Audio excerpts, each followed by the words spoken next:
नमस्कार बच्चों, आइए BMS first year important topic जो है वो बात करते हैं। चरक संहिता और अष्टांग हृदय में क्या क्या है जो हमारे पेपर में आ सकते हैं गोरखपुर यूनिवर्सिटी से। तो आइए, सबसे पहला टॉपिक क्या है, दिनचर्या। अगर हम दिनचर्या की बात करें तो ये क्वेश्चन यहाँ से 5 नंबर या 10 नंबर में आता ही आता है। तो दिनचर्या या तो आप अष्टांग से पढ़ लीजिए या तो आप चरक संहिता से पढ़ लीजिए। मैं तो यही सजेस्ट करूँगा कि आप दिनचर्या जो है अष्टांग हृदय से पढ़िए। फिर हम बात करते हैं ऋतुचर्या। ऋतुचर्या भी हमारे अष्टांग हृदय और चरक संहिता दोनों में दिया गया है, तो आप इसको भी अष्टांग से पढ़ सकते हैं। तीसरे टॉपिक की बात करें तो तीसरा टॉपिक हमारा धूम्रपान है, जो कि वेरी इंपॉर्टेंट है। ये हर साल 5 नंबर में आता ही आता है, तो इसको आपको चरक से पढ़ना है। अगला टॉपिक की बात करें तो चतुर्वेद परीक्षा, जो कि वेरी इंपॉर्टेंट है। ये 5 या 10 नंबर में यहाँ से भी आता ही ये क्वेश्चन है, तो इसको आप चरक से रिवाइज करिए। अगले टॉपिक की बात करें सप्तऋक जो कि आपको चरक से पढ़ना है। औसत की बात करें तो औसत के बारे में आपको पढ़ाई करनी है, जो पूछा जाता है वो चरक से याद करना है। व्याधि की बात करें तो इसको भी आपको चरक से ही पढ़ना है। चिकित्सा के चतुष्पाद जो टॉपिक है इसको आपको अष्टांग हृदय से पढ़ना है। इंद्रिय पंचक जो है,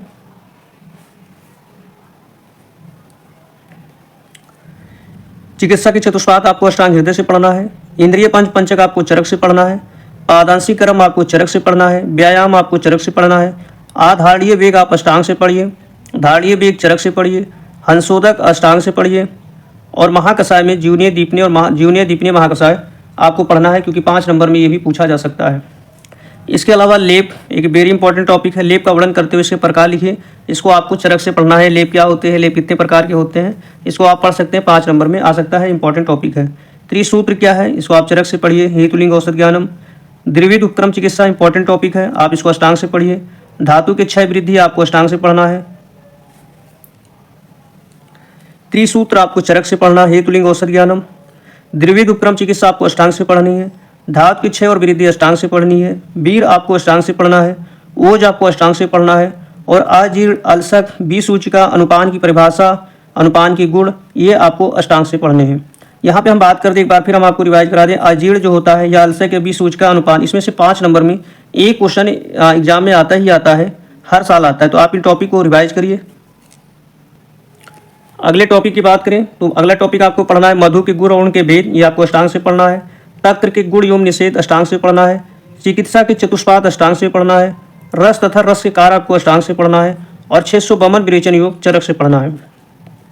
तो बच्चों, आपको इतने टॉपिक एग्जाम से पहले आपको रिवीजन करके जाना है, क्योंकि ये सारे इंपॉर्टेंट टॉपिक हैं और यहाँ से क्वेश्चन कहीं ना कहीं हर साल पूछा जाता है, और आप इतने टॉपिक को रिवाइज करिए। अब हम बात करते हैं आपको इंपॉर्टेंट श्लोक क्या है जो कि याद रखना चाहिए। आप्तोपदेश का श्लोक आपको याद रखना है। प्रत्यक्ष का श्लोक आपको याद रखना है।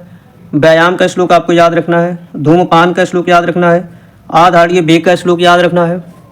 धारणीय वेग का श्लोक याद रखना है। चिकित्सा के चतुष्पाद का श्लोक याद रखना है। त्रिसूत्र का श्लोक याद रखना है। दिनचर्या का श्लोक याद रखना है। वीर और ओज का श्लोक आपको याद रखना है।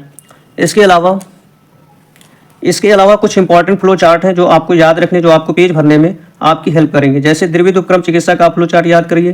प्रत्यक्ष का फ्लो चार्ट आपको याद रखना है। त्रिसूत्र का फ्लो चार्ट आपको याद रखना है। व्याधि का फ्लो चार्ट याद रखनी है। ऋतुचर्या एवं दिनचर्या का जो फ्लो चार्ट हमारे दिया है कॉमन है, उसको आप याद करिए और उसको लिख सकते हैं। वीर और औसत का फ्लो चार्ट याद रखना है। तो इतने आपके लिए इंपॉर्टेंट टॉपिक हैं, इंपॉर्टेंट श्लोक हैं और इंपॉर्टेंट फ्लो चार्ट है। अभी आपके एग्जाम में काफ़ी समय है, तो आप इन टॉपिक को अच्छे से पढ़िए और रिवाइज करिए। आप हमारे चैनल को सपोर्ट करते रहिए। मैं जितने भी इंपॉर्टेंट टॉपिक आपको बताऊं, सारे टॉपिक इसी चैनल पे मैं रिवाइज करवा दूंगा। नमस्कार बच्चों।